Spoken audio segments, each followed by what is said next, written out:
Hey, it's Clay Trader, and this will be a video chart on ticker symbol OHRP. We will take a look at the 30-minute time frame. Real quick, what do I mean by 30-minute in case maybe you're new to charts? Instead of each one of these candlesticks here representing 1 day's worth of price action, which is what you would normally see, each one represents 30 minutes. So while this here may look like several days worth of time, it's actually just today's price action broken down into 30-minute time slices. I like to do this time frame. I think it does a good job of telling the quote-unquote story of the price, and then makes mapping out levels of support and resistance a bit easier to see. I did this analysis a few days ago, so that's where these green and red line annotations are coming from.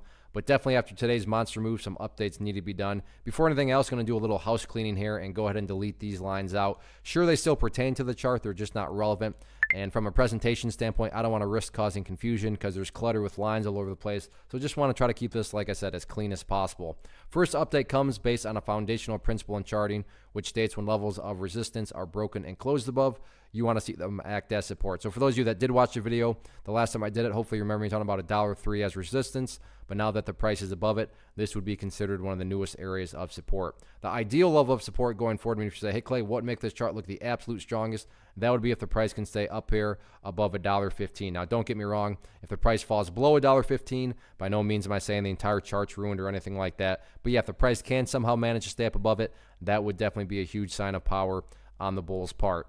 Taking a step back and looking at more so the big picture of things. So this assumes, of course, you care about more so the grand scope of it all. But that is where the purple line here comes into play, which is the famous 50-period simple moving average. Keyword there being moving. So as time goes by, this purple line is just going to move its way upwards and look something like that. So from a very simplistic point of view in terms of how do you gauge the health of the current price movement, as long as the price stays above the purple line, as the purple line moves itself higher and higher, then the bulls are in full health, full control, no doubt about it. Again, yeah, if it can stay up above $1.15, that would be very powerful. But from the big picture, as long as the price stays above the purple line, then the overall trend is fully in the bull's favor. What about areas of resistance?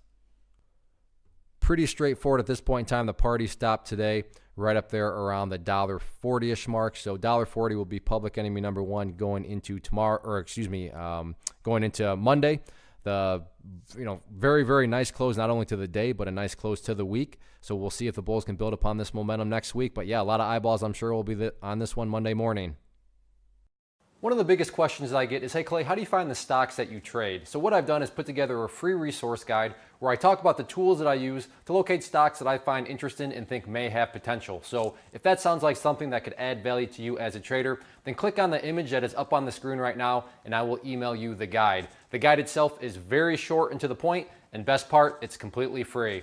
Thanks for watching the video. Let me know if you have any questions.